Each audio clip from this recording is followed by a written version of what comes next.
Welcome to my channel. இப்போ நம்ம யாரை பற்றி பேச போகிறோம்னா, வலைதளத்தில் ஒரு ஆபாசமதி. அந்த ஆபாசமதி யாருன்னா, நம்ம திருட்டு இளவரசனும் திருட்டு குண்டுமயிலும் அவர்களுடைய தங்கை.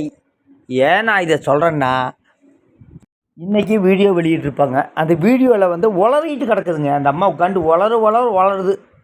நான் என்ன சொன்னேன், அவங்க என்ன சொல்கிறாங்கன்னு உளறிட்டு கிடக்குது. எதனால் நான் இது சொல்கிறேன்னா, அந்த அம்மா தான் நேற்று ஃபோன் நம்பர் கொடுத்து ரவுடி மாதிரி பேச்சு. கோபிவா, எனக்கு வேலை இருந்தால் தானே நான் வர முடியும். அந்த ஆபாசமதிக்கு நான் மறுபடியும் பதிவிடுறேன். அந்த ஆபாசமதி மாதிரி வீட்டில் உட்காந்துட்டு வெட்டியை உட்காந்துட்டு இருக்கிற வேலை இல்லை. அவங்க தெல்ல காது தெளிவாக இருக்காரு. அம்மா வீட்டுக்கு சோத்தை தின்னு போட்டு ஆடு மாடு மேய்ச்சிட்டு யூடியூப்பில் வீடியோ எடுத்து லைஃப்பில் அச்சீவ்மெண்ட்டு எது லைஃப்னு ஒன்று அச்சீவ்மெண்ட் என்ன தெரியுமா? ஒரு வேலைக்கு போய் அந்த வேலையில் போய் டெவலப் ஆகி அதுலேருந்து பண்ணுறதான் லைஃப்பில் அச்சீவ்மெண்ட்டு. யூடியூப்பில் உட்காந்துட்டு இந்த நைட்டியை 100 நைட்டியை 450 கொடுத்து 550 கொடுத்து ஏமாத்தாது லைஃப்பில் அச்சீவ்மெண்ட் கிடையாது மிஸ்டர் கலைமதி அவர்களே. அப்புறம் இந்த அம்மா இந்த கலைமதி என்கிற அநாகரிகமதி ஆபாசமதி தான் சொல்லுவேன். என்னென்னா, கொஞ்சம் கூடி நாகரிகம் இல்லாமல். ஏன்னா அதை சொன்னால், நான் ஏடிஎம்கே மெம்பர். இன்றைக்கி எங்கள் பார்ட்டி லீடர் புரட்சித்திலே அம்மாவோட 78வது பிறந்தநாள். அவங்கள கொஞ்சம் கூடி மரியாதை இல்லாமல் ஜெயலலிதா அவர்களுங்க. ஜெயலலிதா தான் பேர் வச்சுருக்குது, உங்கள் அம்மாவுக்கும் தான் பேர் வச்சுருக்குது. கிளவின்னு கூப்பிடு. நான் வந்து அவங்க அம்மாவை கூப்பிட்றேன். எதனால் இதை நான் சொல்கிறேன்னா, கொஞ்சம் கூடி மரியாதை இல்லாமல் சின்ன குழந்தையிலேருந்து பெரியவங்க வரைக்கும் புரட்சி தலைவி அம்மான்னு தான் சொல்லியிருக்குது. ஜெயலலிதா தான் பேர் வச்சுருக்கு. உனக்கு என்ன சோறுமதின்னு பேர் வச்சுக்கலாம், இல்லை ஆபாசமதின்னு வச்சுன்னா அழுக்குமதின்னு பேர் வச்சுருக்குதா? எதனால் சொல்கிறேன்னா, மரியாதை இல்லாமல் ஜெயலலிதான்னு பேர் சொல்லியிருக்குது இந்த ஆபாசமதி. அப்புறம் என்ன சொன்னாங்கன்னா, இரும்பு பெண்மணின்னு யார் சொல்லிக்கிறான்னா, அந்த தரித்திரவாயன் தவளவாயன் சாத்தான். இதெல்லாம் யாருன்னு கேட்குறீங்களா? அது திசை கூடு விட்டு கூடுபாயோ சேனல் இருக்கிற பேரில் கூடு விட்டு கூடுபாயும் சக்திவேல். என்னோட சேனலுக்கு வந்து இரும்பு பெண்மணின்னு சொல்லும்போது எனக்கு கோபம் வருமா வராதா? நான் ஒரு ஏடிஎம்கே பார்ட்டிக்காரன். அப்போது நான் என்ன சொன்னேன், சக்திவேல் ஆராய்ச்சி அதிமுககாரன் கையில் கிடச்சா செருப்பு கட்டி அடி வாங்கிவிடுவேன் அப்படின்னு. கண்டிப்பாக வாங்கிவிடுவேன். ஏன்னா இரும்பு பெண்மணின்னு யாரை சொல்லியிருக்கிறாங்க? அதைத்தான் நான் சொன்னேன். இந்த அம்மா உட்காந்து உலகிட்ட கிடக்குது. நான் எங்கே இந்த அம்மா அடி வாங்குவேன்னு சொன்னேன். இந்த அம்மாவுக்கு உலக அதிகம் பித்து பிடிச்சி கிடக்குதுன்னு நினைக்கிறேன். என்ன காரணம்? அண்ணனோட திருட்டு பணம் இவங்களுக்கு பங்கு வந்திருக்குது. அந்த பங்கில் தான் இவங்க சமீபத்தில் தகனகை எடுத்திருப்பாங்க. அந்த ஆடியோ பொய்யாமா, அந்த டாக்டர் பேசுனது பொய்யாமா? சரி, டாக்டர் இலவசம் டாக்டர் பேசுனது உண்மையாகவே எடுத்துக்கிட்டோம். ஆனால் இலவசனை பற்றி டாக்டர் புட்டு வச்சுக்கிறாரு. யார்கிட்ட? இனிகா விலாக்ஸ். இப்போ அந்த வீடியோ டெலிட் ஆகிருக்குது. எதனால்? யாரோட அழுத்தம்? இதெல்லாம் வந்து மக்கள் புரிஞ்சுக்கணும். இந்த குடும்பத்தை பற்றி புரிஞ்சுக்கணும். எல்லா குடும்பத்திலும் கல்யாணத்துக்கு பத்திரிக்கை வைக்கிறாங்க, கல்யாணத்துக்கு போகிறாங்க. நானும் கூட இன்றைக்கி 2-3 கல்யாணத்துக்கு போயிட்டு வந்தேன். 6ஆம் தேதி இருக்குது, 4ஆம் தேதி. ஆனால் இந்த குடும்பத்துக்கு யாருமே பத்திரிக்கை வைக்க மாட்டாங்க. இந்த குடும்பத்தோட லட்சணம் அப்படி. வெளி ஊருக்கு உபதேசம் பண்ணுவாங்க. அந்த கோயிலுக்கு போங்க, இந்த கோயிலுக்கு போங்க. யாருன்னு? இவங்க அம்மா என்ற கிளவி. இவங்க அம்மாவை அப்படி தான் நான் சொல்லுவேங்க. ஏன்னா கொஞ்சம் கூடி மரியாதை இல்லாமல் ஜெயலலிதா அப்படிங்குது. சரி, இந்த அம்மா இந்த ஆபாசமதி என்கிற அழுக்குமதியை வந்து இரும்பு பெண்மணின்னு யார் சொன்னால்? அந்த தவளை வாங்கி சொன்னான்னு வச்சுக்கோ. இரும்பு பெண்மணின்னு என்ன அர்த்தம் தெரியுமா உனக்கு? வீட்டில் உட்காந்துட்டு மாமியார் வீட்டில் உட்காரலைங்க, அம்மா வீட்டில் உட்காந்து சோத்தை திங்கிற இரும்பு பெண்மணியா? அப்புறம் யூடியூப்பில் கெட்ட வார்த்தை பேசுறது இன்னும் இரும்பு பெண்மணியா? இல்லை, ஃபஸ்ட்டு கல்யாணம் பண்ணி கொடுத்து எங்கே போவாங்க? மாமியார் வீட்டுக்கு போவாங்க. நீங்கள் எல்லோரும் எதிர்வாங்க. ஆனால் அம்மா வீட்டில் டேரா போட்டுட்டு சாப்பிட்டு திண்ணையில் உட்காந்து சாப்பிடுங்க. சூரத்தனமாக அழுக்குத்தனமாக. இதுதான் இந்த பெண்மணியின் இரும்பு பெண்மணின்னு கேட்குறேன். அப்புறம் நான் கலைமதி அவர்களுக்கு சவாலே விட்றேன். நான் போனது சரி, எங்களை வச்சு பேசி வீடியோ சரி, உங்களை வச்சு பேசி வீடியோ சமைக்க நான் போனேன். நான் பல ஸ்டேட்டுக்கு போயிருக்கு. நீ போயிருக்கிறியா? நான் வந்து 2-3 கண்ட்ரிக்கு போயிருக்கேன். அது நீ போயிருக்கிறியா? சரி, நம்ம முன்ன பின்ன ஒரு மனுஷனாக பிறந்தா ஒரு ஆசை இருக்குது, ஃப்ளைட்டில் போகணுன்னு. இவங்க அது எப்போவுமே நடக்காதுன்னு வச்சுக்கோங்க. ஃப்ளைட்டில் போக முடியாது. அதுதான் ஒரு அச்சீவ்மெண்ட்டு, அதாவது முன்னேற்றம். சரி, அதுவும் வேண்டாங்க.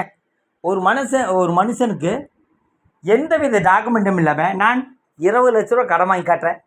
உங்களுக்கு 20 பைசா கூட கடன் கிடைக்காது. அப்புறம் அந்த அம்மா உளறல் விடு, அங்கே அப்படி எங்களை வச்சு சம்பாதிக்கிறேன், உங்களை வச்சு சம்பாதிக்கிறேன். சரி, நான் இப்போ கூடி ஐகிராஸ் இனோவா இல்லை போயிருக்கிறேன் பொள்ளாச்சி. ஆல்ரெடி காலையில் வீடியோ போட்டிருப்பேன். இந்த அம்மா வந்து எங்களை வச்சு சம்பாதிக்கிறேன்னு. இந்த அம்மாவுக்கு என்ன வேலைன்னா உளறல். ஒரு விஷயத்த சொன்னால் அந்த விஷயத்தை காதில் எடுத்து கேட்காது. இவங்க அண்ணன் என்கிற திருடனை நான் சொன்னேன், அவங்க அண்ணன் அந்த ஆடியோ போட்டுப்பா, நான் ஜிஎஸ்டி எடுத்தாச்சுங்க, லைசன்ஸ் எடுத்தாச்சுங்க, எங்களுக்கு சட்டத்தை எஃப்ஐஆர் சர்டிஃபிகேட் எடுத்தாச்சுங்க, எதுவுமே வெளியிடவில்லையே. அந்த திருட இன்னி சத்தியமாக போக முடியாது. என்ன காரணம்னா, டாக்டர் எதுக்கு வீடியோ டெலீட் பண்ணார், டாக்டருக்கு இலவசங்க என்ன சம்மந்தங்கிறது வர நாளில் நான் வந்து உங்களுக்கு புரிய வைக்கிறேன். இந்த அம்மா நினச்சிட்டுக்கான்ட்டுக்குது எனக்கு சத்தியமங்கலத்தில் ஃப்ரெண்டு இல்லை, குள்ளம்பாளையத்தில் ஃப்ரெண்டு இல்லை, பெருமானூரில் ஃப்ரெண்டு இல்லை. அப்புறம் இவங்க அண்ணனுக்கு என்ன வேலைன்னா இவங்க அண்ணனோட வாழ்க்கை வரலாறு எடுத்துட்டிங்கன்னா யாருமே செய்யாத வாழ்க்கை வரலாறு தான். அங்கே குடிக்கிறது, தண்ணி போடுறது, கட்ட பஞ்சாயத்து பண்ணுறது, இதெல்லாம் வந்து எப்படின்னா ஒரு இலிச்சவங்கிட்ட இந்த தோட்டந்தோறும் வச்சுருக்க ஆளுக்கிட்ட பண்ணால் பின்னி பெடல் எடுத்து போடுவானுங்கோ. அப்புறம் இவங்க இந்த பெண்மணி என்ன சொல்ல, கோபிச்செட்டிபாளையம் வந்தால் கோபிச்செட்டிபாளையம் கண்டிப்பாக வருவேன், வராமல்லாம் போக மாட்டேன். அப்புறம் எங்களுக்கு 4 கட்சிக்காரங்க இல்லையே, 4 கட்சிக்கார் 40 கட்சிக்காரர் இருந்தாலும் கொங்கு மண்டலம் அதிமுக கோட்டை மிஸ்டர் கலைமதி அவர்களே, கோபிச்செட்டிபாளையத்தோட ஹிஸ்ட்ரி எடுத்து பாருங்க, அப்போ புரியும் உங்களுக்கு. கோபிச்செட்டிபாளையம் நகராட்சியிலே எடுத்து பாருங்க. வரலாறு தெரியாமல் நான் பேச மாட்டேன். நீ எந்த கட்சி இருந்தாலும் அங்கே வந்து செல்வாக்கு இருக்கிறது எது தெரியுமா? அதிமுக. உங்களுக்கே தெரியும், சமீபத்தில் எடப்பாடியார் அங்கே வந்திருப்பார், கூட்டத்தை நீங்கள் பார்த்துருப்பீங்க. ஆனால் இவங்க அண்ணன் அத்தனை திருட்டுத்தனம் பண்ணிட்டு எப்படி கொஞ்சம் கூடி மனசாட்சி இல்லாமல் இவங்க இந்த ஒண்டிமணிப்பன் கோயில், பச்சைநாயம்மன் கோயில், அப்புறம் இவங்க அம்மா என்கிற கிளவி, அவங்க அம்மாவை இன்றைக்கி அப்படி தான் பேசுவேன். ஏன்னா எங்கள் புரட்சி தலைவி அம்மாவை கொஞ்சம் கூடி மரியாதையெல்லாம் பேசிக்கிறாங்க. அப்புறம் இவங்க அம்மா வேலை செய்கிற இடத்துக்கே நான் போகலாம், நான் வர தயார், நீ எப்போ வரேன்னு சொல்லு. அந்த ஆஃபீஸருக்கு உன்ற வீடியோ காட்டு, நான் என்னோடய வீடியோ காட்டுறேன், யார் பாராட்டுவாங்கன்னு சொல்லலாம். அப்போ உங்கள் அம்மா வெளியே வர சொல்லலாம், எப்போ சுல்தான்பேட்டை வரேன்னு சொல்லு. ஆனால் நான் விட்டால் விடுவேன், உங்களை விடவே மாட்டேன். உங்கள் அண்ணனோட திருத்தத்தை நான் கண்டிப்பாக கொண்டு வருவேன், இல்லைன்னா வழக்கு தொடுப்பேன், கம்பல்சரி கொண்டு வருவேன். அவ்வளோ திருட்டுத்தனம் பண்ணிக்கிறாங்க. சரி, எல்லாம் ஆடியோ போய் சொல்லி ஃபோன்பே ஜிபே போய் சொல்லாதலோ, நான் வந்து ஸ்க்ரீன்ஷாட் எடுத்து போடுறேன். அப்புறம் அந்த அக்காவை தரக்குறைவாக பேசியிருக்கேன். எப்படின்னா, உனக்கு கல்யாணம் ஆகுதா ஆகலையான்னு. அப்புறம் திருப்பி அந்த அக்கா கேட்டால் நீ என்ன பண்ணுவேன்? அம்மா வீட்டில் உட்காந்துட்டு சோத்தை திங்கிற இந்த ஆபாச மதிக்கு இதெல்லாம் ஆகிரியும் தெரியாது. அப்புறம் இவங்க குடும்பத்தை பற்றி பேசினா எடுத்து வெளியே சொன்னால் படுகேவலமாக தான் இருக்குங்க. இவங்க அண்ணனுக்கு ஆல்ரெடி ஒரு கல்யாணம் ஆயிடுச்சு, பொண்டாட்டி பேர் பிரியா, பையன் பேர் தனுஷ். 2ஆவதாக வந்ததா அந்த திண்ணுமயில். 2 பேர் உட்காந்து மக்களை காப்பாற்றியாச்சு, கொள்ளையடிச்சாச்சு மக்கள்கிட்டேருந்து.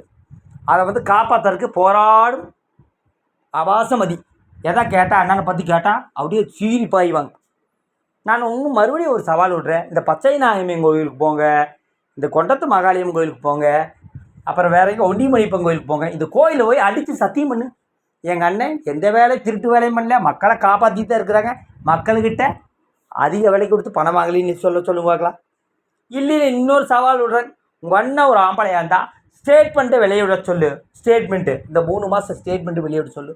அது நீங்கள் எந்த காலத்துலையும் பண்ண மாட்டீங்க, அது விட்டு வளரல் சவால். அப்புறம் அந்த தவளவாயை என்ன சொல்லிக்கிறேன்னா, அந்த மக்கள் பொழப்புங்கிற சேனலில் போய் ஊமாண்டின்னு யாரை சொல்லிக்கிறாங்க, கலைமதி சிஸ்டமே அவங்க அம்மாவே. நாங்கள் அந்த சேனலில் போய் பாருங்கள், அந்த கமெண்ட் இன்னும் இருக்குது, அவங்க அதுக்கு லைக் வேறு பண்ணி இருக்கிறாங்க. அப்புறம் விளக்கண்ண மாதிரி இருக்கிற அப்படின்ட்டு கேட்டுக்கிறேன் அந்த தவளவாயை. அதைத்தான் நான் சொன்னேன். அந்த மாதிரி கமெண்ட் பண்ணுற வழக்கம் எனக்கு கிடையாது. மரியாதையை பேசு. புரட்சி தலைவி அம்மா தான் எல்லாம் சொல்கிறாங்க, உனக்கு ஜெயலலிதாவா? அதாவது ஒரு பொறுமைக்கு ஒரு எல்லை இருக்குது. போய் வந்து உங்கள் அம்மாவை கூப்பிடு, கிளவின்ட்டு. நாங்கள் இன்னும் புரட்சி தலைவி அம்மான்னு தான் சொல்லிட்டு இருக்கேங்க. ஒரு நாள் கூட பேர் வச்சு பேசுனதில்லை. நாகரிகம் தெரியாத ஃபேமிலி இது, திருட்டு ஃபேமிலி. இவங்க அண்ணன் பண்ண திருட்டை மறைக்க போராடிட்டு இருக்கிறாங்க. என்ன காரணம்னா, அந்த பங்கு நிறைய உள்ளே வந்திருக்குது இவங்க வீட்டுக்குள்ளே. அந்த பங்கை பிரிக்கிறதுல போட்டியாக இருக்குதுன்னு நினைக்கிறேன். அதனால தான் இந்த சண்டையாட்டுக்குது. மொத்தத்தில் இவங்க அண்ணனுக்கு வந்து என்ன தப்பு பண்ணாலுமே இந்த அழுக்குமதி, ஆபாசமதி ஆதரவு தான் கொடுப்பாங்க. எதிர்ப்பு எந்த காலத்துலையும் தெரிவிக்க மாட்டாங்க.